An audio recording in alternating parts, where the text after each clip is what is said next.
You have entered the Command Zone, your destination for all aspects of Elder Dragon Highlander. Enjoy your stay.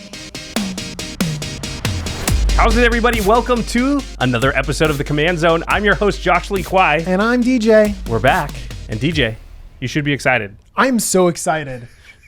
What we are doing today is we are breaking down my favorite, my treasured deck. It's Braids Conjurer Adept. This deck is amazing because it plays with huge creatures, plays with board politics. You connive with your opponents while helping others. It is just over the top. My favorite. All right. Josh, it's my favorite. I know, it's your baby. I played against it a few times now. It's a really sweet deck. But before we get into it, we're going to be talking about a bunch of cards here, an awesome commander deck. And if you want to pick up any of these cards or any other cards for any of your decks, please go to cardkingdom.com/commandzone. If you use that affiliate link when you order your Magic Singles product, anything at all, you really are supporting this show, this channel, all of our content, including game nights, keeping us on the air, keeping the lights on. We really do appreciate it. And while you're there, or if you're at your LGS, really all around the world, you can find Ultra Pro products as well. And they make really sweet, like, playmats. We have, they have this Black Lotus themed stuff that's out there now. Oh yes, you also have the full art island. Can I just support island today? I'm just all about blue right now. Well, we figured, by the way, the best card in Magic. I know that you think you have the best card in Magic, Black Lotus, but actually Basic Island, best card in Magic. You make a strong case. Braids is mono blue, so I figured you should have the island. Thank you. This Black Lotus stuff, there is actually sleeves, there's deck boxes, there's a wall scroll that you may have seen in the background of game nights. So that's a bunch of stuff Ultra Pro has out there. Check that stuff out. Again, whenever you purchase their products, you are supporting us. So it's just like gravy. It's value. And another way to support all of our content is directly if you go to patreon.com/commandzone. And in fact, we call out one lucky patron every single episode. And this episode is dedicated to Judson Wall. Judson, you rock. Thanks, Judson. Judson. I almost said Justin, but it's Judson. I'm sure he's never heard that before. Okay, sorry. I always got to make a comment about somebody's name. Josh, we got to talk about Braids. So who is Braids? Braids is a Conjurer Adept. Not to be confused with the mono black Braids, which is banned. So sometimes when we're talking about Braids, there are two of them. So when we say Braids in relation to Commander, this is the one we mean. We mean the mono blue Braids. Let me read the card really quick so everybody's on the same page. She's 2 blue for a 2/2 legendary creature, human wizard. That can be important. She says, at the beginning of each player's upkeep, that player may put an artifact, creature, or land card from their hand onto the battlefield. This is a crazy interesting card. Is there anything you want to let the audience know right up front about, because I think people get a little confused the first time they read this card. This trigger is incredibly powerful. The problem is that it works for everyone. So you play Braids and it's nowhere near your upkeep. You have to pass the turn and then your opponent gets a Braids trigger. So before they draw, that's important. They just get to put artifact, creature, land just straight onto the battlefield. And that can definitely be good for your opponent. What's one of our favorite sayings on the show? One of the most powerful things you can do in Magic, maybe the most powerful thing in all of Magic, is cheating of mana cost. And this is literally giving it to your opponents before you get it. Yeah. So then it goes to that opponent. And then it goes to your next opponent. And then it goes to your next opponent. And then you finally get an opportunity to use your own Braids trigger. So this on its surface seems real bad. Yeah, it does seem bad when you look at it. However, one thing I'll say about Braids when you do look at it is that it always creates fun games because everyone's going to do stuff, which is a really cool thing. And I think the challenge of this deck, and something that, when I've played against you, I've noticed that you've done very well, is making that ability really work for you and against your opponents a little bit. We're going to be talking about the politics of Braids all throughout this episode. But starting off, one thing that you need to know is that you are playing a group hug deck. You're technically not. But you are giving things to your opponents. You're giving stuff to your opponent. You have to make sure that they feel like they like the stuff they're getting. And maybe you have some table talk. You're like, hey, Josh, should I play Braids now? Yeah, do you have anything you want to cheat in? As soon as Josh says yes, he is way less likely to kill my own Braids before it's my turn. You That's have a good to point. and this is psychological. You have to make them say like, yeah, I'll take a Braids. Yeah, I want that. Yeah, that'd be sweet. Okay, I'm going to do Braids. And then so you play Braids, and then Josh almost never kills Braids. It's almost always the person that doesn't have something good to put into play. Yeah. That kills the Braids. They see everything going on at the table. They're like, oh, no. And they kill Braids. And that's what you want to avoid. Okay. But let's get right into it, Josh. Sure. Let's talk about just the coolest, biggest, most awesome things that you can put into play off of Braids. Yeah, that's what we're here for, right? Yeah, everybody, I think, has the first initial thought when they see this card, which is, what are the awesome things I'm going to put into play when it's my turn with the trigger? We're getting ready to talk about politics, but everyone's like, what are the big creatures? Yeah, that's the fun part. So let's talk about some big creatures. Let's talk about how to abuse Braids trigger. This is a favorite of the show recently. Since you've come on, we've talked about it a few times, so it must be a card you like. I do like it. Yeah. I do like it. I mean, who doesn't? If It's you can get pretty it good out, it's awesome. Yeah. Go ahead. So this is It That Betrays. It is 12 mana for an 11/11 Eldrazi.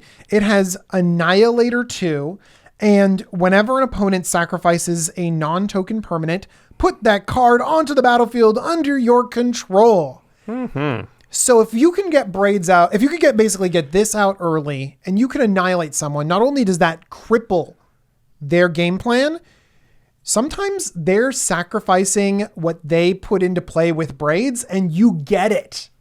Yeah, that's the thing about It That Betrays an Annihilator. It has a way to make the opponent sacrifice things on it, in which case normally you get 2 lands, which is also awesome. And as we've learned, actually, we probably never want to give 2 lands anymore, because we've learned that the biggest advantage you can get in a game of Commander, I'm referring to our stats episodes recently, is to have more lands in play than your opponents. That's the single biggest indicator we could find of who's going to win the game.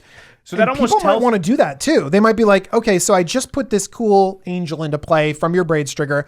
I don't want you to have that. And they think that the lands are disposable. And so they'll just toss those over, and they're really putting themselves at a huge disadvantage. Yeah, and before you know it, you've got more lands than anybody else, and therefore the best chance to win the game. Yeah, It That Betrays is pretty sweet. Here's a Craig Blanchett favorite. And he has cheated it in on me and killed me with it a few times. It's Blightsteel Colossus. It's another 12 mana. It's an 11/11 artifact creature golem. It has trample and infect. Trample and infect on an 11/11 is pretty bad for you, because the infect is going to get in there. You can't like throw a little chump blocker in front of it. And then it says Blightsteel Colossus is indestructible. just in case you were like, oh no, I'll just get rid of it. It's hard. And then it has that normal Rider clause that goes on a lot of really big things, so that you can't reanimate it from. It's trying to make it so you can't reanimate from the graveyard. You can't cheat it in that way, but Braids, you can still put it into play. It says if Blightsteel Colossus would be put into a graveyard from anywhere, reveal Blightsteel Colossus and shuffle it into its owner's library instead. So yeah, you can't like discard it and then reanimate, animate dead it on turn 2 like we used to do. So this is just a way to end the game super early, and a lot of the Eldrazi do something pretty similar. We mentioned an Eldrazi, so we thought we'd mention some infect ways. I don't know if it's going to end the game a lot of times, because it's got to swing 3 times. It's definitely going to end the game for somebody, though. Oh yeah, you're right. Yeah, it might not end the game for everyone, but it's gonna kill someone if it ends up on the battlefield. If you play Demands an Braids on answer. 4 and then Blightsteel on 5 and then untap with it on 6, somebody's dead. That's gonna be great. So we mentioned one Eldrazi, by the way, but all of the good old Eldrazi with Annihilator work really well. Yep. Even Emrakul, the new one, is New Emrakul. fine. Do you get the cast trigger? You don't No. get the cast trigger. So it's still huge and awesome. So that's one of the things that you wanna pay attention to, is that you don't get the cast trigger on these things. But sometimes people play the new Emrakul or the new Ulamog along with them as well, even though the Annihilator is clearly better. If we want a card that does a lot on the battlefield, oh boy, this is a mean one, by the way. We're like covering all the mean stuff straight up. It's Jingataxis Core Augur. 10 mana, 8 blue for a 5/4 legendary creature Praetor. It's got flash, and at the beginning of your end step, draw 7 cards. Ugh. That's pretty good. That's but it's so many cards. It's really the next part that makes it. Each opponent's maximum hand size is reduced by 7. So So they can't. So have everyone hands. at the end of their turn, just their cleanup step, they're just like, welp, and they throw away their whole hand. I like this. Listen, I don't like this card, but I like it in the deck, and it goes along with the philosophy I have, which is I want my card to do something now, right? So, It That Betrays, Blightsteel Colossus, really cool, really big, really awesome. If you get to do something with them, Jin Gitaxias, the window of opportunity for your opponent to do something about it is way smaller. Yeah, you're right. Especially the first person you pass the turn to is like, oh crap! If they don't have a kill spell, they're going down to 0 cards probably. They're going to cheat one thing in and then go down to 0 cards, which means your Braids is way better from then on. It's way better, yeah. Yeah. So I wanted to mention this card because it, like you said, it's really, really good. I don't play Jin-Gitaxias in my version. Because if you play, here's the thing I'll say. You mentioned how you're in a group hug deck. Mm-hmm. Your play group is going to catch up to the fact that Jin-Gitaxias is in your deck, in which case, from then on, they will never let you play this deck how you want it to. If I see Jin-Gitaxias come out from somebody's Braid decks one time, every time I play that Braids deck from now on, I'll kill it as soon as possible or try to kill them as soon as possible because it's just too scary. Sometimes an underwhelming card, maybe like a Stormtide Leviathan or something like that, might be even better because people are like, oh, that's kind of cool. You're playing a big old monster. Look at that Leviathan. And they still buy into this group hug. I'm putting quotes around it, which, by the way, the audio version can't see at all. But even It That Betrays... So, it's basically you kind of play as a group hug and you have group hug aspects, but you need to be able to be super aggressive at the right time. And you have to ride that line really, really carefully. And I think Jin-Gitaxias just takes it way over the top. Like you said, no, you're never going to convince anyone that you're doing anything good. And even when you say, yes, you'll want Braids, if you know there's a possibility of Jin-Gitaxias, you might kill Braids anyways before it ends up being my turn. Yeah. You lose political advantage. Things like It That Betrays, even Blightsteel Colossus, they feel more fair because you do have to attack with them. So I feel like I had a chance to do something about it. Jin-Gitaxias can feel unfair. It prevents your opponents from playing Magic versus just smashing face. And there's a big difference in the mindset of Magic players with that. So here's a new card that came out with, when did the Elder Dinosaurs come out? Rivals of Ixalan? Or Rivals. Yeah, so I like to see this guy. And this is actually a really cool card to have in play. It's Nezahal, Primal Tide, 5 blue, 7 mana for a 7/7 legendary creature. Elder Dinosaur, it says Nezahal, Primal Tide can't be countered if you ever were going to cast it, but you're going to put it in with Braids. Yeah. It says you have no maximum hand size. Always nice. Great against opposing Jin-Gitaxias. Yep. Whenever an opponent casts opposing Jin-Gitaxias, yeah, exactly. It's just great in those instances. They're just all over the place. Where everyone's got a Jin-Gitaxias. You're like, I don't care. Like, I'm fine. Except for they're still drawing 7 cards. Yeah, it's true. I still care, actually. I still care. Okay. Nezahal also says, whenever an opponent casts a non-creature spell, you draw a card. There it is. That's a really cool... It's like Niv Mizzet a little bit, the new Niv Mizzet. Yeah, or like Mystic Remora. They kind of said, Mystic Remora grew up and became a huge monster. Yeah. Became that Jurassic World dinosaur. And then it says, discard 3 cards and you exile Nezahal and then return it to the battlefield tapped under its owner's control at the beginning of the next end step. So this is a way to protect Nezahal if there's something that's going to kill it. And because it has card draw stapled to it, you don't maybe necessarily mind discarding the 3 cards as much because you can get some of those cards back or you've already gotten enough value out of it. I've essentially kept Nezahal on the battlefield and chucked cards to it over and over again because it kind of turned into a sort of Phyrexian Arena, sort of like an effect that just generated me a bunch of card draw. It's non-creature spell. So if they play a Mana Rock, you draw a card. If they play a Planeswalker, you draw a card. So when I said it's like Niv Mizzet, it's actually a little better than that as far as the card drawing capability. Oh, yeah. Yeah. But it is opponent, whereas I believe Niv Mizzet is anybody casting a spell. So, okay, listen, I'm just trying to cover my bases for the comment section, everybody. It's fine. Okay. So... part of abusing the trigger, by the way, I like is this next section. Yeah. This is my favorite section. It's your favorite section, of course it is. Part of abusing the trigger could be having bigger creatures than your opponent, because if everything is equal and everything's putting stuff into play, and your stuff is just bigger and more awesome, great. You're sort of winning that race. Although it's going to be really hard to win something when it's 3 against 1. Okay? True. But one way to sort of make sure that this isn't as even is making sure that you get the first Braids trigger. And you can do that through Flash. Yep. Cards like Vidalcan Ori What card is that? It gives your spells flash. Leyline of Anticipation, by the way, really good. Winding Canyons, Sweet card. is a land that you can activate to give your things flash. Your creatures, yep. Also, Teferi, Mage of Zelfir. This one we haven't talked about as much. We haven't, so let's talk about Teferi because it also gives you a level of protection too. So Teferi, Mage of Zelfir, this is Teferi, not the Planeswalker, is 2 blue, so 5 mana total for a 3/4 legendary human wizard, has flash, and it says creature cards you own that aren't on the battlefield have flash. And it says each opponent can cast spells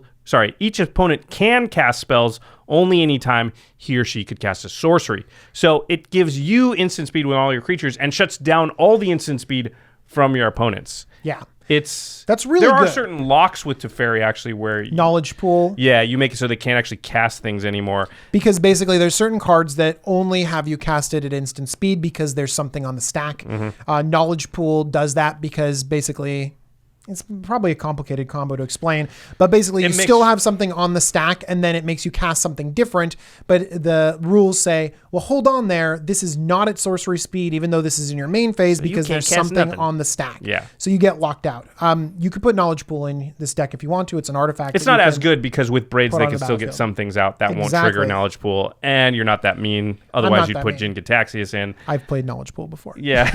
Well, I've played Knowledge Pool, but not with Teferi. I've played them both before. All right, you're more mean than I am. It's a fun combo. It's so expensive. All right. DJ's idea of fun. And everybody thinks you're the fun one, and I'm the, like, poo-poo everything How downer much guy. mana does that combo cost? You deserve to win if you get that onto the battlefield. Yeah, fair enough. So, but let's get back to Teferi because we might be focusing on the flash aspect, which is why it's in this category. Hey, flash in Teferi, flash in Braids, everything is good. We should explain that. So the play pattern you're going for with Orrery, Leyline, Winding Canyons, Teferi is on the end step before your turn, you flash in Braids. So then when you go to your upkeep, you're the first one to get Braids as trigger. Ding. And then you have a bunch of untapped mana to do more stuff. Yeah. Okay. And you're not like in the position that we talked about where it's like your 3 opponents have something awesome and you're the last one to put it out. Even if they let you do that, they're still getting to use their stuff first. Exactly. Yeah.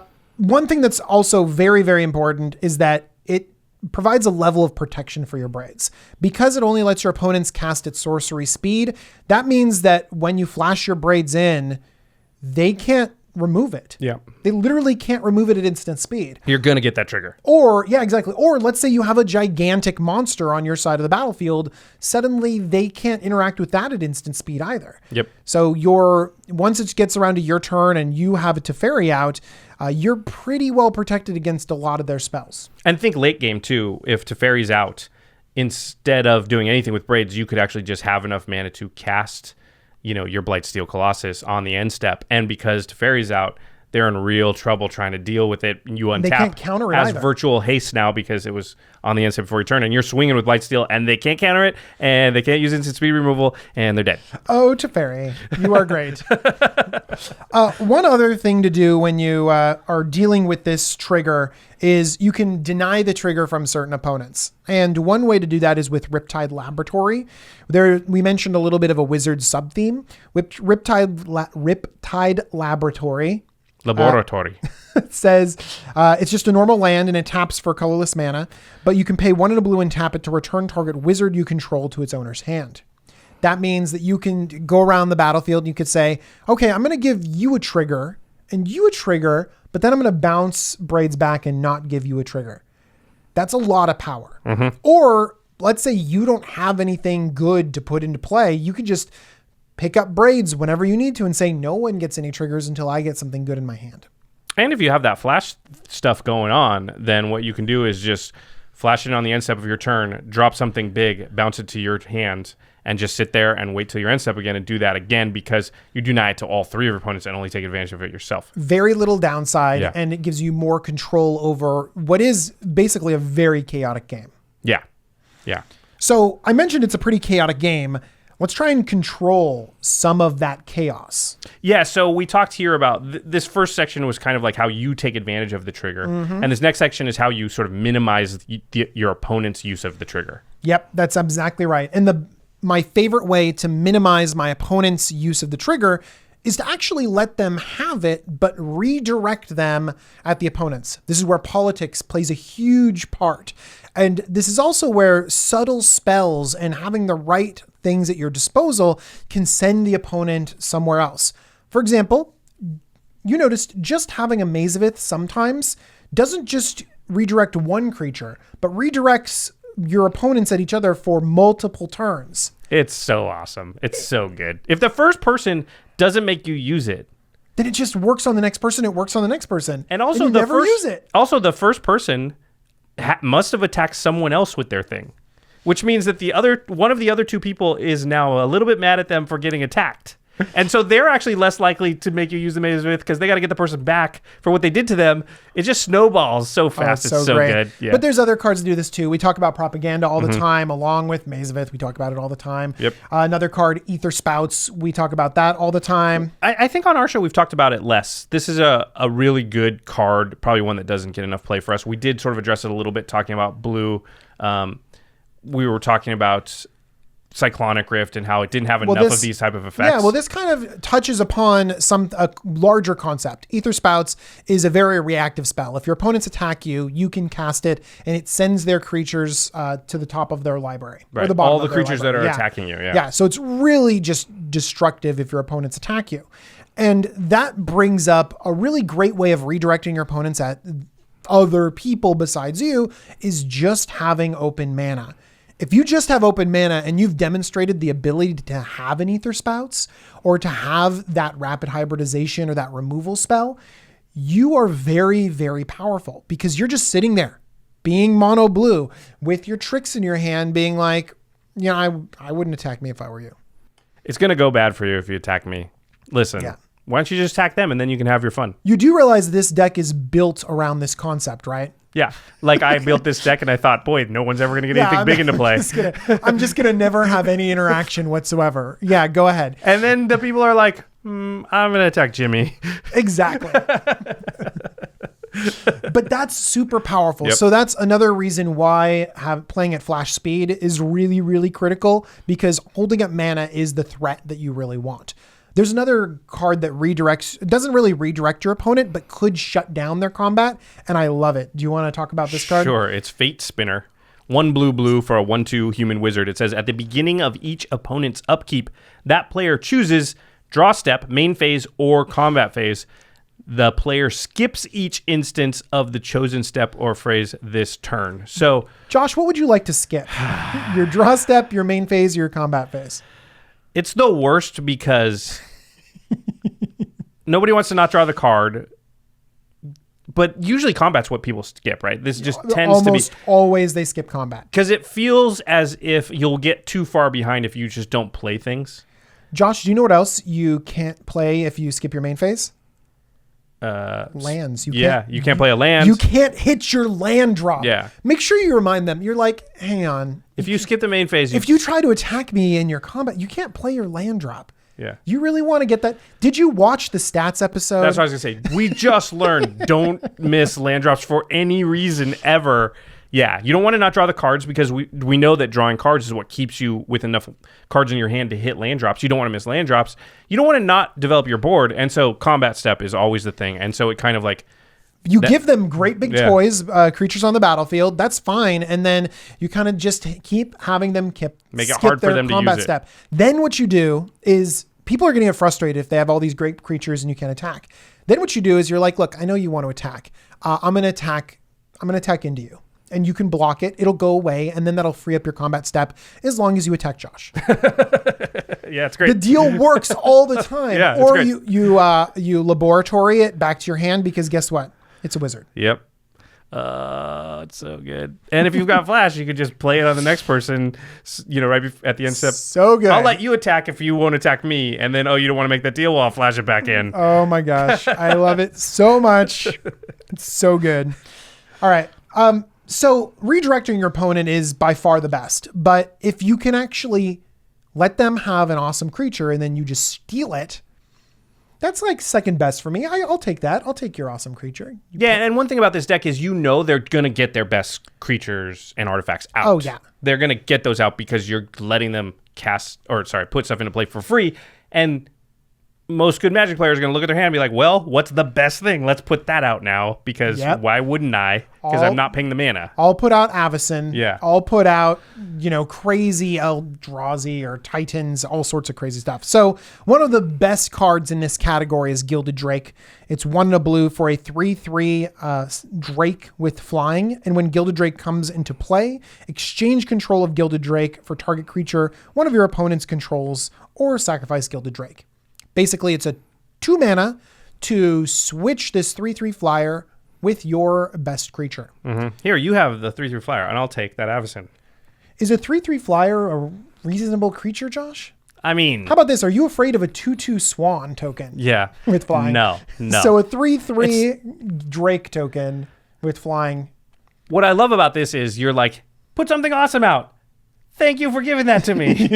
And it's so cheap that it's very castable. Yeah. That's 2 mana is really what kind of does it. Yeah. Now, that might be more of the spiky side, because Gilded Drake is a little bit of an expensive card. It's really great because you can play it for just 2 mana and still develop your board. Mm-hmm. So you've taken a huge threat.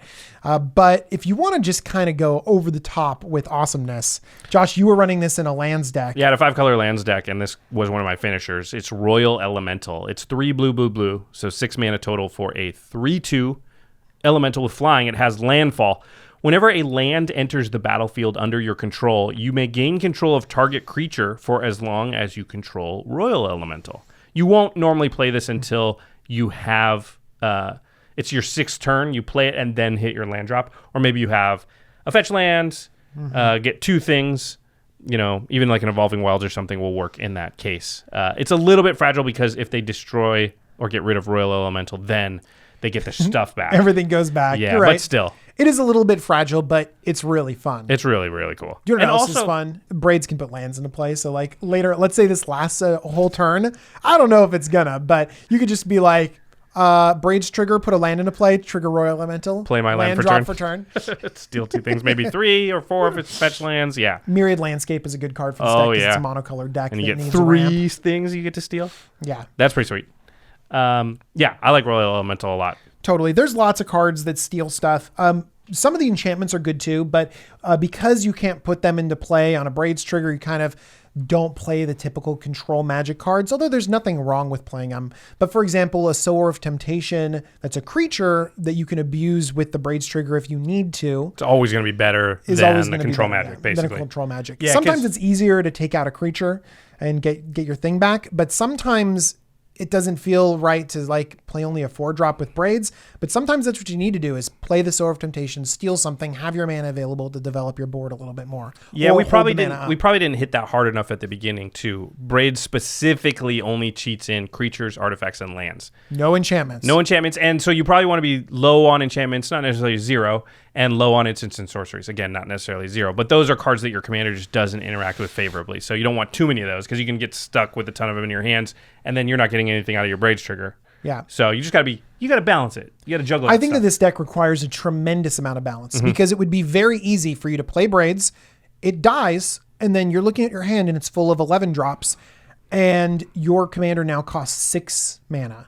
And you're looking at doing nothing basically until you can play it again. What are you doing? Yeah. So I really think it requires a lot of balance, and don't go too heavy on the big mana creatures, but also make sure that you have enough things to put into play. It's pretty careful, but we're going to address that in a different category.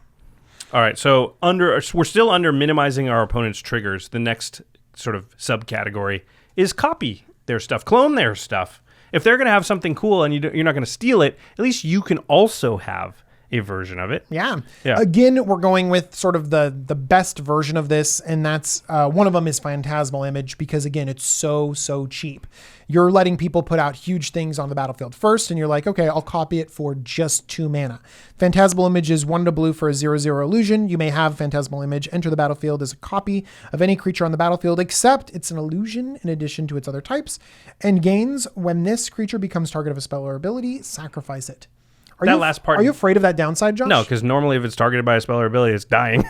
Yeah. Because they're not targeting it with something, every once in a while. Sometimes. The Maze of Ith becomes really powerful against you then, but in general, you just don't attack that person then. Here's the thing. I really like what you said about wanting this stuff to be cheap. So Phantasmal Image, Gilded Drake, both cost 2. Think of the sequencing, the play pattern that's likely to happen. You play Braids on 4. The other 3 players put something awesome into play. Comes back to your turn. Trigger. You put something awesome into play, but you got it in after everybody else. Now if I go, boom, steal your thing. Now I have 2 awesome things. And you need to be thinking, I'm going to do that when I have 5 mana. I'm going to be doing that when I have 4 mana. And so you need that stuff to be really, really cheap because they're going to have 12 drops. I want that, but I need to be able to replicate it for 4 mana. Remember how also I was saying it's really important to be able to threaten the ability of interaction. And so if you tap out for something, people are going to not feel bad swinging into you. Whereas if you're holding up enough mana to interact with them, even if you don't have anything, even if you have that bluff, then that's going to be pretty powerful. But every so often you are going to have those spells that interact with their board. And so you can play something cheap to develop your board, take away this sort of imbalance, and then still have interaction available. Yep. Okay. You have another in the copy category. This is a fun one. This is supplant form. It's 4 blue for an instant. It says return target creature to its owner's hand, and then you put a token onto the battlefield that's a copy of that creature. Oh, this is so good with Braids because they put something out that they actually probably don't have enough mana to cast. Yeah, bounce becomes very, very strong in Braids because a lot of times when you bounce it, it's literally stranded in their hand. They can't do anything about it. So bounce almost becomes a removal spell and then just making your own copy. It's a great 2-for-1. Yeah. But again, this doesn't reach the level of some of the other copy effects because it's 6 mana. Right. But pretty powerful. It's instant speed. I got one more piece of copy. Okay. Tech. And that's Sakashima Student. 2 blue for a 0/0 human ninja. It has ninjutsu 1 and a blue, which means that you can return an unblocked creature you control to your hand and put Sakashima Student onto the battlefield. You may have Sakashima Student enter the battlefield as a copy of any creature on the battlefield, except it's a ninja, in addition to its other creature types. So on its face, this just feels like a normal copy. 4 mana, copy something. Fine. If you have a chance to ninjutsu it, then suddenly it can sort of sneak copy something in. Listen to this play pattern, Josh. Okay.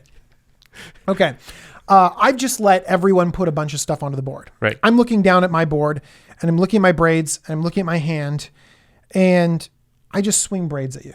Right. Do you block my Braids and kill it with your huge creature you just put on the battlefield? Probably not. Also, especially if I want the trigger. Exactly. Yeah. Probably not. Josh is like, you just want to suicide your Braids into my big creature. No blocks. Ninjutsu! Ninja pose. What happens? Then Braids comes back to your hand, so they don't get the Braids trigger. And you get a copy of theirs. And you copy anything on the battlefield that's gigantic, and then they just got smacked with something huge. I like it. Look how DJ. I don't like it as much as you do. It is so satisfying for people to think they one up you. They're like, no blocks. And you're like, I got more than I wanted to. That's pretty cool. I like it. Okay, speaking of sort of bouncing and removing their stuff, the next category is removal. So, get out of here. Get it off the side. Okay, so let's talk about... Well, this is a card that was actually in your top 5 budget blue cards. Yeah. Yeah. It's from this deck. And we talked about it in that episode as like, oh, I know why you like this, because it's really good in Braids. It's really awesome in Braids. So it's Tidespout Tyrant. What is it, 5 blue? Yeah, it's just a fun, big creature. This is the one where every time you cast a spell, you get to bounce an opponent, a permanent. And because you can cheat it in with Braids, all your mana is still untapped. Maybe you can cast like 2 or 3 spells and simultaneously bounce the cool stuff they put in with Braids. Oh, yeah. Which means that they can just never catch back up to you unless they get rid of the Tidespout Tyrant, basically. Yeah, I think it's wonderful. Something that plays a really cool, not as powerful top end, but maybe a little bit of better card, Galecaster Colossus. It works with the wizard synergies that we're talking about. Whenever you tap you can tap an untapped wizard to bounce a creature. Tidespout Tyrant has the ability to really answer anything because it's permanence. Because sometimes you just play a Tidespout early, cast a few spells, and suddenly your opponents have no lands. And based on the stats thing, bouncing people's lands actually might be one of the better things you can do, even if it's just 1 or 2. I think we get this thing in our head where you have to bounce all of everybody's lands for it to matter. But it might just be that bouncing like 2 lands per opponent will just lock it up for you. You'll just have too big an advantage from there. Yeah, and also gives you the advantage to bounce your own Braids, Yep. which is nice to deny them the trigger. Okay, some other things that have bounce or just sort of removal in general. I like Reality Shift. It's an amazing budget card. We talked about it before. Yeah, and the underperformers or underrated cards or something. Yeah, totally I love this card. underperformer. I love that card. It is exile in blue, and exile is really important. Instant speed too, so you can hold up the mana. You could do other forms of removal like rapid hybridization or Pongify. It also, really good. I think Reality Shift even better in Braids because Braids becomes this thing about having sort of the biggest thing out. And even if you manifest something from your opponent, Reality Shift exiles their creature and then they manifest the top card of their library. Well, they can't then have access to, if that's a big creature that's going to sort of go toe-to-toe with the other big stuff out there, they won't be able to flip it yet. Yeah. And if it's not, they can flip it up all they want and it's not going to deal with your It That Betrays, so who cares? Exactly. Other bounce is really good, especially if it's you can use it in a lot of different ways. So for example, Mystic Confluence is great because this deck doesn't run a lot of counters, but sometimes you might need to defend your stuff because you're going to have cool toys. Or otherwise, it just takes care of bing, bang, boom, everything every opponent put out last turn. Basically. Like you had Braids on 4, suddenly you have 5 mana, and then you just go bounce, bounce, bounce. Yep. And it sets everyone back. And now you're in the position you wanted to be in, which is basically equivalent to you getting the Braids trigger first. Sometimes you can even go, like, let's say you didn't hit something, but you put a land into play. I could go bounce, bounce, bounce my own Braids. Yeah. Yeah, true. Braids is really bad against all my decks because I just don't play very many big things. I mean, sorry, bad for all my decks. Every time you play Braids, I'm like, crap. Everyone else is going to cheat out like 8 mana worth of stuff, and I'm going to play a 3 CMC something because that's all I've got. Or play a land. Yeah. Or play a land. Yeah. That's actually what I should do from now on because we learned that land drops are so important. They're so important. That it's an exploration. Yeah. Oh, yeah. It's so good. One other thing that's really similar to Mystic Confluence, Cryptic Command. Yep. The modes on Cryptic Command are insane. Countering a spell is good. Drawing a card is great. But bouncing, again, that's like a removal spell in this deck. But even better, Cryptic Command plays that role of redirecting your opponents as well. Because you can play it and tap down all the creatures of your opponents. They all get tapped down. So you can kind of fog one attack. But then as your opponent untaps, your creatures are untapped, but each of the other opponents are still tapped. And so they're going to send their awesome stuff towards the people who have tapped creatures. And so sometimes someone that comes at you, you tap down all their stuff, they get attacked by the next player. They get attacked by the next player, and then you attack them, and it's enough to close out a game. Cryptic Command. Good card. I heard it's pretty good. All right, I got another bounce that I love, and Josh loves it too. We talked about this in Olivia's Atrata deck. It's called Crystal Shard. It's 3 mana for an artifact. You can pay 3 and tap it, or you can pay a blue and tap it. So those are your 2 choices. You're going to pay a blue and tap it. And you return target creature to its owner's hand unless its controller pays 1. So it's amazing how many times people forget, that this is out there, or you just basically put a 1 extra tax on them, or 2, depending on when you're going to activate it. Because if you activate it on the end step, then they pay the 1, and then you untap with it and do it again, and they're like, crap, I didn't leave 2 open. So that sucks if you're the opponent, because do I just want to leave 2 mana open all the time? This early in the game, too. No, thank you. And everybody has to do it, otherwise they lose their thing to you. Also, this is so early in the game too, because this is like turn 4. Yeah. Suddenly at turn 4, you have to keep 2 mana open or else lose the big thing I gave you. Yeah. That's horrible. A horrible position to be in. Also, it's target creature, so you can bounce your own Braids to deny them the trigger, so it has that duality, right? Yep, that's exactly right. Yep. Let's talk about a weird one. Okay.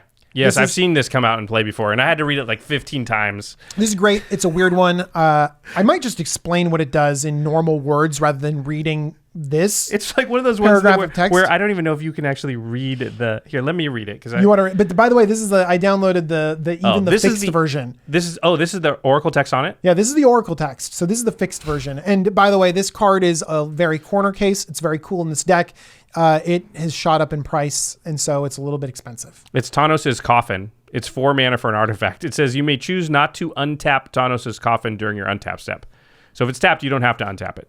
You can pay 3 and then tap it, and you remove target creature and all auras attached to it from the game. Note the number and kind of counters that were on that creature. When Tanos' Coffin leaves play or becomes untapped, return the remove card to play under its owner's control tapped with the noted number of counters and kind of counters on it. And if you do return the removed aura cards to play under their owner's control attached to that permanent. So that's the fixed text, by the way. yeah, they should have like simple thing, had a phase out or something. It's actually a really simple concept, which is, hey, I got this card that's a coffin. If I tap it, I can put your creature in the coffin. It still has all its stuff. Yeah, it's just stuck in the coffin. Yeah. All right. And then if it ever untaps or it gets destroyed, you get your creature back tapped. Yep. So one thing that's really good is that I can put my own braids in the coffin and then deny you all triggers. And then this, when I untap it, it comes out of the untap step. And then the braids upkeep comes it's there. back out. The upkeep it's there, so it can trigger. But also, this is that same threat that just sits on the battlefield. And I say, well, if I have 3 mana, I'll put your stupid creature in the coffin. So don't attack me. Don't attack me, and I won't put your creature in the coffin. Yep. And if they do, you're like, all right, fine, put it in the coffin, and then it'll come back around again, and you can untap it and give them their creature back, and it's tapped. You could even attack into them. Mm-hmm. You know, so it's a pretty powerful removal spell on an artifact, even though it's a little bit expensive, both in mana cost and in price. You probably have a few random creatures in here that have enter the battlefield effects and things like that too, where it can work with those because, again, it leaves play and comes back. So yep, Sphinx of Athun, you just stick it in the coffin, and you're like, all right, I'll get it back again. Yeah, and you can do that on your end step as sort of a pseudo blink. I'm gonna block, put it in the coffin. Yep. Yeah. All right. Pretty fun. So the last category under minimizing your opponent's triggers is what we call board wipes, ways to, things can get hairy, can get out of control with this deck, right? That's right. We talked about this card specifically. I think you played it once against a mono green something deck, or maybe it was a Xenagos deck where I was, and it was like, this was bad because the person's just like, huge creature, every turn. They just had handfuls of them, and it was just like, Yeah, for sure. So in terms of board wipes, we have cards like Evacuation, return everything to their hand, Instant Speed. That's important too. Yep. Again, Psych Rift, of course. Cyclonic Rift. People are attacking you. Cyclonic Rift is actually good too because it can interact in the early game. Oh, it's actually good? No, I mean like... yeah, you could You actually use the other modes sometimes. Okay. You do sometimes. It's actually good, everybody.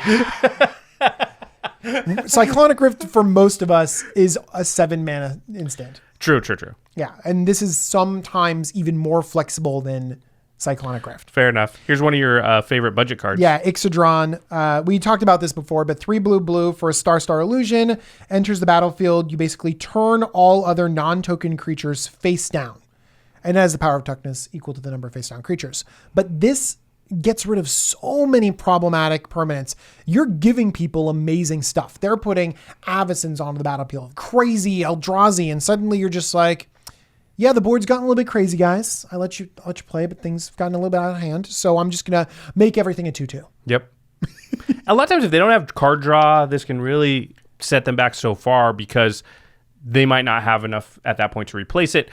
Also, it's for most decks, turning it face down into a 2/2 is worse than way worse than putting it in their hand or in their graveyard because they can often reanimate it or recast it. But a lot of times with the 2/2 face down, they're just like, well, they have to start making deals to like trade creatures off to get it in the graveyard, reanimate it. It's a whole thing. So like Oblivion Stone is also pretty good in this deck, but Ixodron has been way more of a powerhouse than really a classic, really solid board wipe is just because of the way it interacts with creatures in Commander. I like this next one. I have it in my Joyra deck. Old school Joyra. It's Cataract Leviathan. 6 blue for a 5/5. It says when the Leviathan comes into play, return all other non-land permanents to their owner's hands. So as soon as this enters, all other non-land permanents, that's mana rocks, enchantments. By the way, your own braids are gone, and you just have a 5/5. You can also unearth it. So it says unearth for 6 and a blue, and that means you return this card from your graveyard to play. It gains haste, and you remove it from the game at the end of turn, or if it would leave play, and you can only unearth as a sorcery. So it kind of gives you a sorcery speed board wipe type effect once it dies or once it gets to your graveyard. But this is really, really good in something like Braids because think of that tempo we were talking about, right? So I play Braids. I pass to DJ. He puts something awesome out. Jimmy puts something awesome out. Mel puts something awesome out. Comes back to my hand. I go Cataract Leviathan, bounce the awesome stuff you played, and then I play something.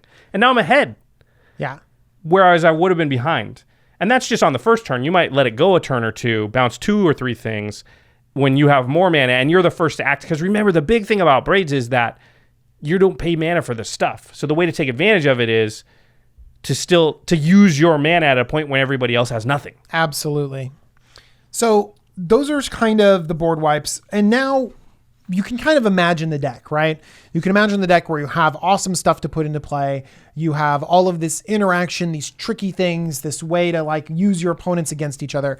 But there are a few cards that often see play in Braids decks that I think are traps. Ooh, I like this. This is you think they'd be good, but maybe they're not good. Yeah, and I think that by understanding why these are traps, you'll understand a little bit more about how to play this deck or how I play this deck and have found a lot of success in it.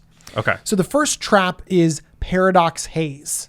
See, this seems like it'd be really good. So Paradox Haze is an enchantment that gives you an additional upkeep. That's right. And with an additional upkeep, you have 2 Braids triggers. So I could cheat 2 things in. That you're thinking that this would break that the equality Right, that's everybody going on gets here. one, I Everyone's get gonna 2. Yeah. Turns out like 2 is a little bit overkill. And a lot of times you don't have 2 to put onto the battlefield. This is a do nothing enchantment that only works in your commander if it happens to work and if you have 2 great things to put onto the battlefield.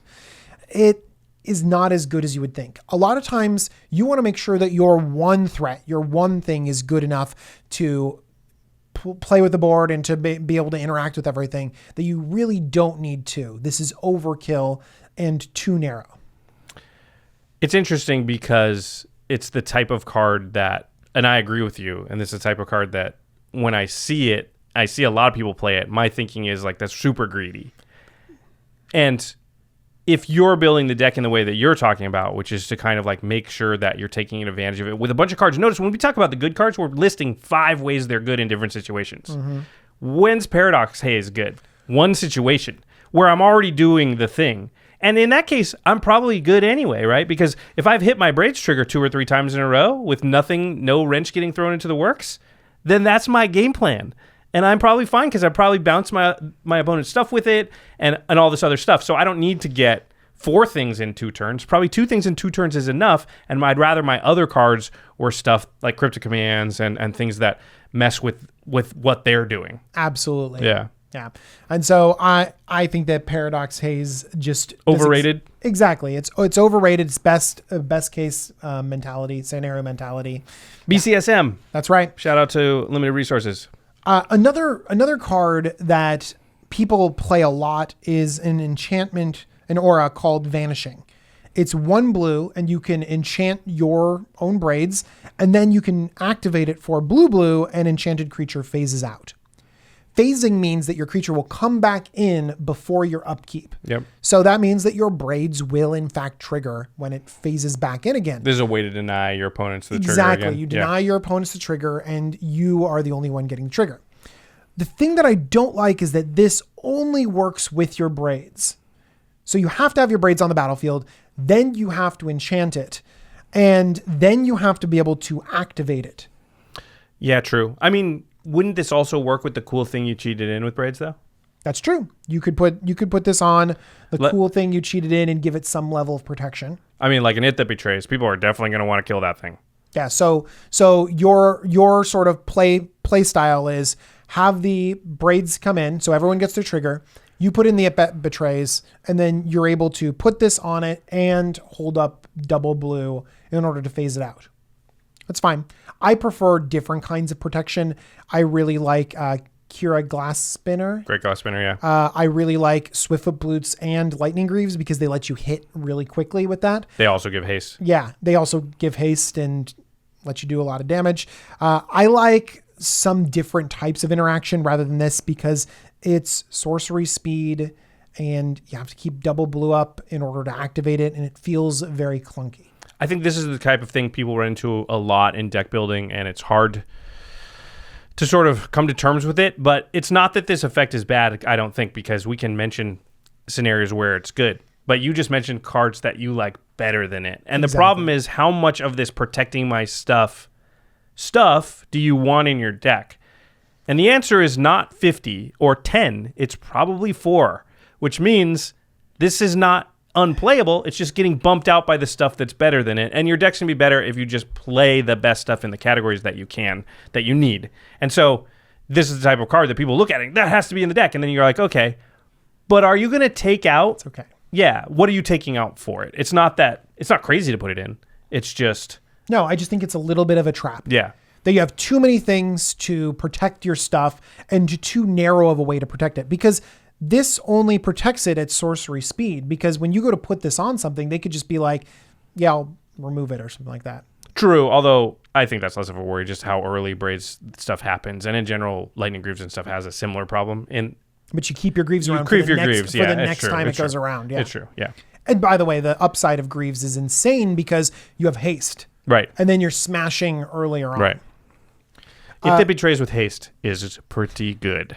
That's what they told me. The last trap is another way to interrupt your opponent's effects, Braids triggers, and that's Stifle effects. Stifle is a 1 mana instant that says counter target activated or triggered ability. You might have seen this more recently on Cycling Nimble Obstructionist. There's a 1 blue counterspell that does it now. Disallow. Yeah. There's basically they've put this on a few things now, and I think all those things are a lot better than Stifle because they have flexibility. But man, a one-off effect to stop. It's way better to just have Crystal Shard. Yeah. Yeah, it's way but better. Some people want to target that one person. They're like, no, you can't have that Braids trigger. And it's kind of a fun thing because you're playing more politics where you're selecting which player gets the Braids trigger and which players don't. Just using a card to do it just feels bad.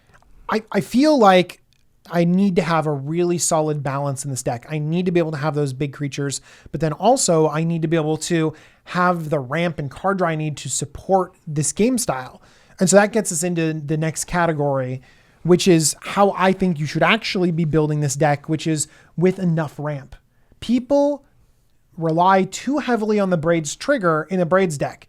I know we've been talking about the trigger this whole time, talking about abusing it, but honestly, this should be a way to sort of create chaos in the game, sort of stall everything out, get crazy cards out of your opponent's hands and deal with them or send them at someone else. And then as you transition into the late game, you have the ability to just play haymaker after haymaker because your deck is built for the late game. Your deck is built to put 10 drops onto the battlefield. And eventually you do want to cast that stuff. Absolutely. So you need to make sure that you have plenty of ramp and card draw. I think card draw is one of the most important things, and I particularly like instant speed card draw. Imagine this scenario, Josh. My turn, Braids trigger. Okay, I got some untapped mana. I have a Braids trigger. Fact or fiction? So it's an instant speed in response to the trigger you play it? Oh, I like playing it in response to the trigger, definitely. Yeah. So the Braids trigger is on the stack for you, and you cast Fact or Fiction, which is a 3 and a blue instant.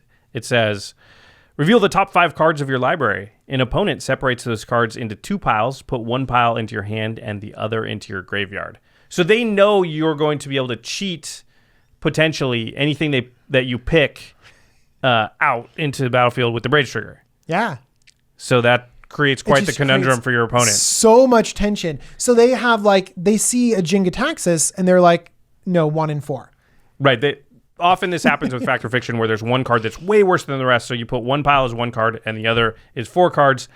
And you're saying, well, at the very least, if you get Jingataxis and then cheat it out with Braids, you don't get the other 4 cards. And sometimes I'm just looking at an It That Betrays in my hand and I'm casting this anyways. I don't need the big creature. And then I'll take the 4 cards and get huge card advantage. Although in that case, you still put Jingataxis out because you're going to drop to 7. But yes. Yes, exactly. Or I'm like, all right, it doesn't matter. I've gotten 5 cards deep and I've gotten exactly what I need for my Braids trigger. And you put that onto the battlefield. Mm-hmm, mm-hmm.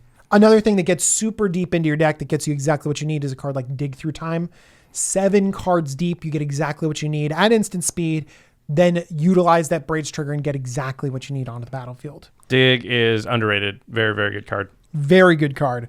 But also, I think that Ramp is definitely underrated in this deck. Playing Braids on turn 4 and then just waiting, I think your opponents have a lot of ability to develop their own board. So I think early Ramp is important, but you can also play artifacts with Braids. So cards like Caged Sun or like Hedron Archive or these big mana rocks can easily be put into play. And then suddenly you have a big mana advantage so that you can start casting some of these spells instead of relying on the Braids trigger. Yeah, it kind of goes along with what we were saying a minute ago and with the stats episode as far as we did count number of lands at the end of the game and not mana rocks because their lands tend to stick around. But in general, just having a lot of mana, we've learned, is way maybe more powerful than we even suspect.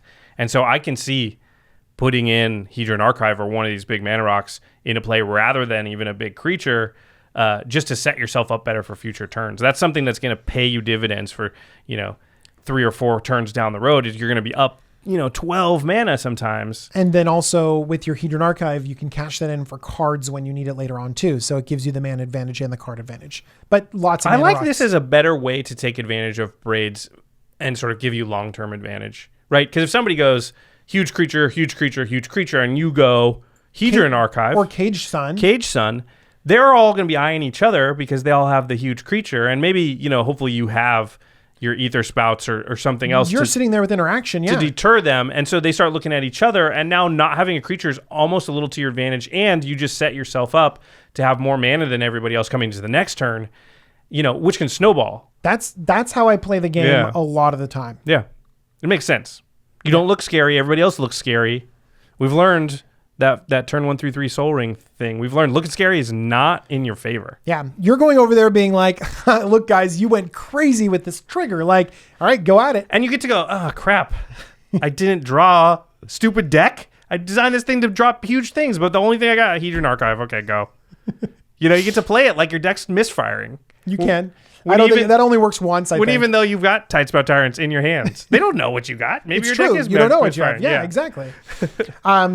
One other way, so I prefer the mana rock, the develop your mana kind of style. But one thing that some people like to play, which I don't think is necessarily a trap, but it's not how I like to build it, is the Quicksilver Amulet route, which is basically let's double down on cheating big things into play. Quicksilver Amulet is an artifact for 4 mana. You can pay 4 and tap it. You may put a creature card from your hand onto the battlefield. So this is for 4 mana over and over again. Once a turn, you can put something big into play.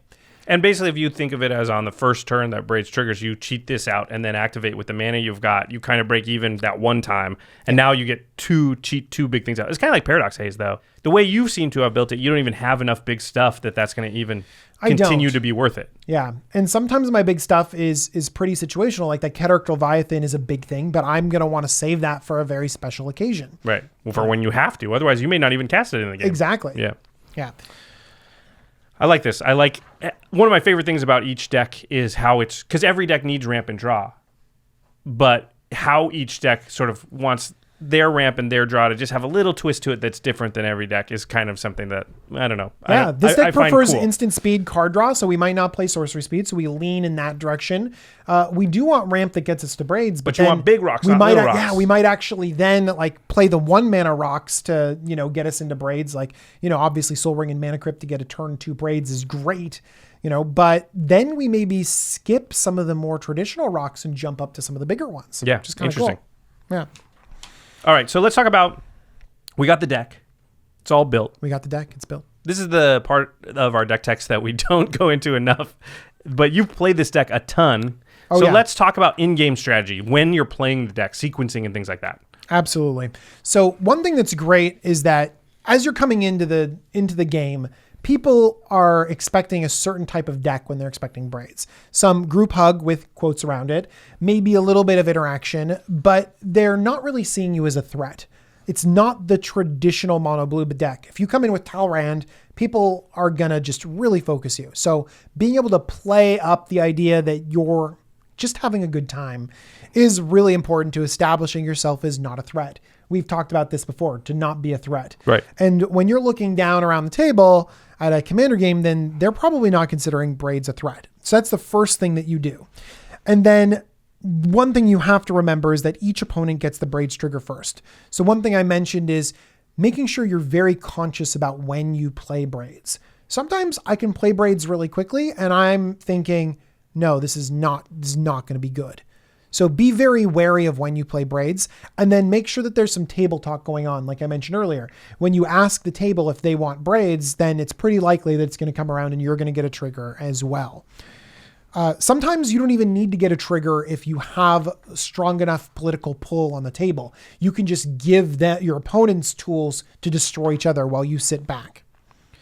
Again, make deals, make them a gift. If there's a gift, then they feel obliged to help you back.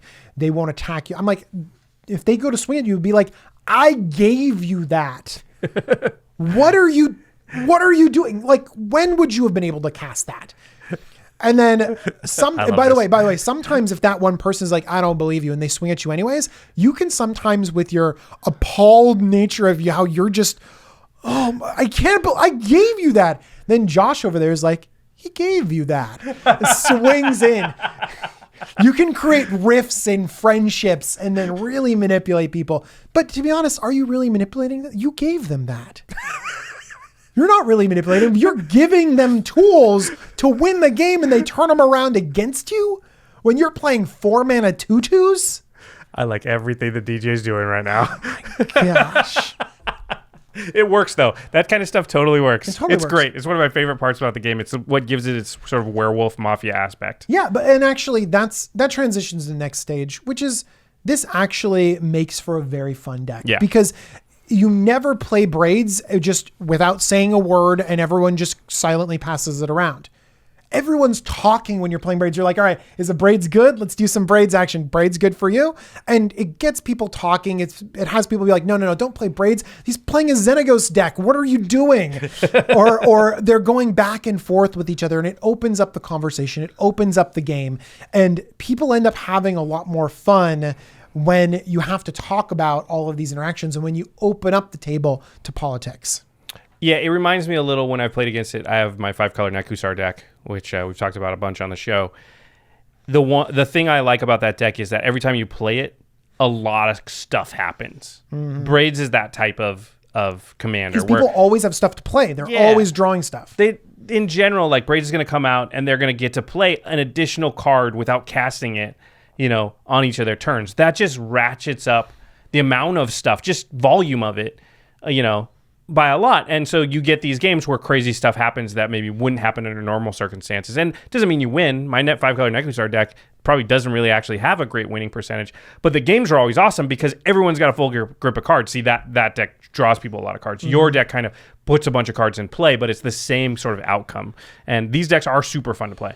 And now you might understand why I shy away from a card like Jin-Gitaxias. Yeah. Even though it's so powerful, like Braids and your Nekusar deck, these examples open up the game, let people play. Jin-Gitaxias is like, discard your hand. Yeah. It just it stops that and really, frankly, gives people the wrong feeling about the deck. And one of the things about playing Braids, you're not always going to draw Jin-Gitaxias, so you don't want them to be thinking in their head, screw that deck. That deck's no fun. Yeah. Yeah. Braids, when I see you pull out the Braids deck, I'm like, sweet, this is going to be crazy. Yeah. And it has been crazy. It's like, because it's really fun. And one other thing that's really great, and actually Josh Murphy, our editor, brought this up, is that it scales really well to the table. Basically with all the clone effects and the copy effects, the steal effects, and you kind of open it up for them to attack each other, you can sit down at a lot of different commander tables and be able to pull out Braids and feel with confidence like, yeah, this can hang kind of with what's going on. I'm hitting you with your own thing, so you can't be expected not to deal with it because you had it in your deck. Yeah, exactly. It's kind of quintessentially what the 75% theory is from Jason Alt. I have a lot of non-75% cards in this deck that we're talking about, but honestly, it scales really well and is fun at different levels. Very cool. I have a question here. Why is it your favorite? But I think you just told us why it's your favorite. Yeah, it opens up the conversation. It lets people talk. And one thing that is also really good is that it can get out of almost anything. It all has so many answers. I think you've mentioned this before too, that you like decks that have a lot of play to them. And I feel that this Braids deck has a lot of play to it because it has big creatures, so you feel like you're not underpowered in the late game, and it's filled with answers. You never feel like I'm just dead to that. Yeah. Yeah. It's really important. You don't have a ton of counter spells, but you have a few flexible counter spells. You don't have a ton of instants and sorceries, but you got the bounce. You got the little bit of removal. You have those Ixodrons that transform everything. You have the protection with your boots and your greaves and stuff like that. So you have a really well-balanced deck. And then you just happen to ratchet up and have a few fun interactions with Braids to start it off with. I would say if you don't have a deck like this, my 5-color Nekusar deck, like I was saying, fills a similar role. They're great to have one in your arsenal also because I don't know about you, but I'm going to guess that if you ever sit down for the first time with a group, this is the deck you pull out. Oh yeah, I pull it out all the time. And that's what I end up playing as my 5-color Necrosar, because I know it has a chance to win. It's not that it doesn't. It's going to create fireworks. It's going to have fun games, and it's going to scale well with what everybody's doing and not just blow them out of the water. It's not like you want your best deck when you go into a situation that you don't know, but you also don't want your worst. So a deck like this really gives you middle ground, and it's the type of deck that just gets things going. And also, when you're meeting people for the first time, I mean, it's just human nature. I want them to like me. So I think they're going to like me a lot more if my deck's fun. Yeah. So, but again, I want a chance to win. And these decks do have them. Yeah. Oh, it definitely does. And you would think like it shouldn't be, you know what I mean? Like you go around and you're like, okay, well, I'm giving Braids triggers to everyone else. This feels like it shouldn't be a very powerful deck. I win a lot with this deck. Yeah, it's very good. It's good. I've definitely lost to it. It's a good deck. All right. To the listeners, what commander deck generates the most fun for you? What commander deck do you have that sort of fits in this category that DJ and I are talking about? I'd love to hear about some more decks like this, because I think that most people would benefit from having, one of these, maybe a couple of these in their arsenal, as they say, in their tool. I'd like to learn about more of them too, because if you have like a fun build of your deck, then that sounds great. Because Necrosar doesn't feel like fun, but you're right. Like it is. When I change it into the 5-color version, it is, right? Because I don't draw Necrosar or get to Necrosar, and I just made everybody draw a bunch of cards, and the part where I tried to kill everyone didn't go well, and then everyone just had a bunch of cards and did cool stuff, But I even like Necrosar, where it's like, all right, I'm going to give you a ton of resources, but you're going to kill yourself with them. Yeah, exactly. It's like a fun way to die. I will die drawing cards. If I die and I have 20 cards in hand, like it can't be that bad. I'm pretty happy. Yeah, it can't be that bad. All right, well, if any of these cards sounded cool to you, or you have that favorite deck of yours that we just asked you about and you want to add some cards to it, please go to cardkingdom.com/commandzone. You use that affiliate link when you order your Magic singles, products, anything at all. You're supporting this show, game nights. You're helping us do really cool stuff like the statistics episodes that we just came off of, things like that. Ultra Pro is another way to sponsor this show and to help us continue to do cool things. I was pausing there because there's a piece of content, and at the time we're shooting this, I'm thinking it's going to be out. It's a bonus piece of content for our 200 subs celebration. So if that's out, that's another thing we were able to do. It. Yeah. I think it's probably out by now. That's another thing we were able to do because of sponsors and things like that. Oh yeah, and it takes up tons of resources, but we're able to put it together, which is awesome. Now you showed off your island playmat. I'm going to show off the Black Lotus playmat that I have right here. There are matching sleeves. There's matching deck box. There is a matching wall scroll, cloth wall scroll. This is all stuff that you can find online retailers like Card Kingdom or at your LGS. Ask them about it if they don't have it in stock. Hopefully they can get it in stock. Okay, time for the end step, where we talk about something cool outside the world of Magic. You got something? Well, it's kind of cheating because I mean, I'll take cheating. It's inside the world of Magic. Oh, okay. Just kidding. It's actually a Netflix show called Magic for Humans. Oh, I've seen it on the Netflix thing, but I haven't clicked on it. Yeah. So it's probably no surprise that I like everything nerdy, and that includes literal illusions magic too. Actual magic is great. It's great. Yeah. And so a lot of times we feel desensitized to magic at this point in time, because if you see it on television, you think, oh, someone like Josh is behind this and that it's fake. It probably is, and I probably am. or you just feel like it's not edited well together. It just doesn't give you the same impression. And so magic kind of needs to be face to face to really, really hit you and really be good. I think that this show, Magic for Humans, actually gets around that, because it's about the human interaction in magic, where it's a lot of like fun interactions, and they still film it really well. And they go in and say that they're like, no, like this is real magic. These are real people. But I always love the people's reactions and the way that they kind of talk about different human issues while performing a little bit of fun stuff along the way. And some of the tricks are really easy, and other ones, and predictable. You could look it up online, but that doesn't matter, because it's how people interact and how the host really brings people into the story and into his craft. I love Magic. I will have to check it out. Have you ever been to, I'm sure you have, Magic Castle? Oh, yeah. Oh, yeah. My great uncle was a member there. Oh, nice. Yeah, Freddie Wong, Jimmy's brother, is a member there. Yeah, that's right. Yeah. So, I still have yet to go there with him, but I've been many times. It's sweet. Oh, yeah. I've been a couple Up close times. Magic really is great. my favorite. Like if you're sitting at the table with somebody and they're doing like the cards and the coins and stuff. In the Magic Castle, like it's a very cool building. You can look up stuff online, but you can like wander around and have drinks, but they're just magicians sitting at tiny tables. and you can just walk up to them. They're like, here, let me show you this thing I've been working on. Whatcha? And they just do pretty magic. sweet. And then you're they have like big shows too. 2 feet from them, like right there. And you're like, wait, do that again. But you and I honed in on the best part, which is like, you're right here. And they're like, let me show you something. Yep. Do you like they just do whatever. And it's great. Yeah. If you're ever in LA and you can at all, you need an swing invitation. You need an invitation, but there's ways you can get them. You can get them. Just look into the Magic Castle and try to figure that out. And in the meantime, watch, what's it called? Magic for Humans? All right, I'm going to check that out. It's good. Very cool. Something else you should check out is our sister podcast, The Masters of Modern. Alex Kessler and Ben Bateman, they talk about the modern format and all things competitive Magic. At the time we're recording this, that Chalice event at Card Kingdom hasn't happened yet, but the time you're watching it, it will have happened. And those two guys helped me put my deck together. And I'm assuming that I just steamrolled everybody. I saw it. It's great. Yeah. Josh, I'm going to be disappointed if you don't steamroll that. Jerry Thompson went down. Yeah. Not a Kenji chance. took him down. Just everybody just took him down. I'm assuming that's what happened.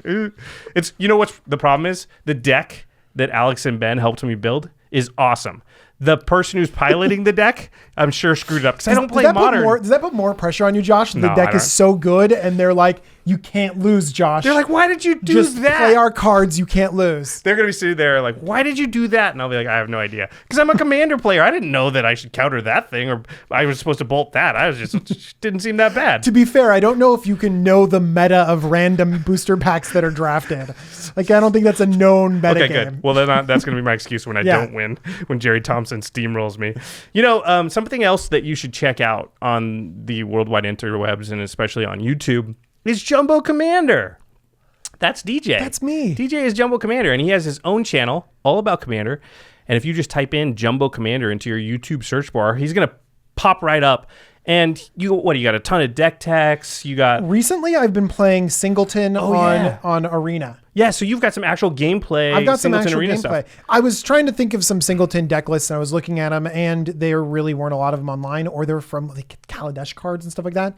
So I was like, I want to play some Singleton. So I made a bunch of decks. I've been recording some videos with them, and I got to say that Singleton is fun. It might have converted me to being able to play Brawl. No, oh wow, That's how fun it was playing Singleton. What's on the Arena. what's the Singleton deck that you've got right now that you like the most? What's it built around? What's the key cards? Don't do a full deck. I won't do a full deck type, but Sultai is really good because I think Search for His Kanta is amazing in this format. It's so good. It has some of the best removal spells, but most importantly, it has the ability to address the fast decks like Moment of Craving and the other and sort of Assassin's Glorious Trophy. Demise and stuff like that. Assassin's Trophy too. That sort of answers the aggro decks, and then once you get big, you just go over the top because you have things. Do you play like Muldrotha? I did not play Muldrotha in my first version because I didn't want to spend the mythic ticket on it. Oh yeah. But playing all the planeswalkers like Vivian Reed is a house. Vrask is amazing. Dream Eater is insane. Dream Eater. Along with what's the 6/6 that surveils that's insane too. Doom Whisperer. Yeah. The Flample one. The Flample one. So really what you're doing, is you're playing a bunch of early interaction. You have these card advantage cards, and then you get to be playing those big haymakers over and over and over again, and it ends up being really fun. So there you have it. Check out Jumbo Commander on YouTube. You get not only Commander stuff, but you also get into Arena a little bit. I actually want to watch. That's extra content too. I'm still putting out a deck. Yeah, so look at that. Just bonus content coming out like crazy. This is bonus content for DJ too. It's nuts. I know. How do you have any time? I'm playing Arena anyways. I might as well record this. It's like I better do well because I'm not doing a lot of takes on this. I should play Arena and then I could record it. Don't get your hopes up, everybody. I'm a little bit busy. Okay. This is This is my part because our editor is Josh Murphy. Also pilots a Braids deck. Gave me some tips, and actually we think a lot alike in this area. Yeah, so actually, Murph's Braid I've been deck playing is awesome. against Braids a lot recently because between you and Murph, it's like, okay, yep, It's great. Braids is in the pot again. Get ready for it. Yep. Yeah. Okay. And special thanks to Geoffrey Palmer at Living Cards MTG. Thanks, Geoffrey, for doing the Living Cards animations at the beginning and end of each episode, as well as our cool backgrounds. All right, everybody. Thanks for listening. We'll see you next time. Bye, everyone. Peace.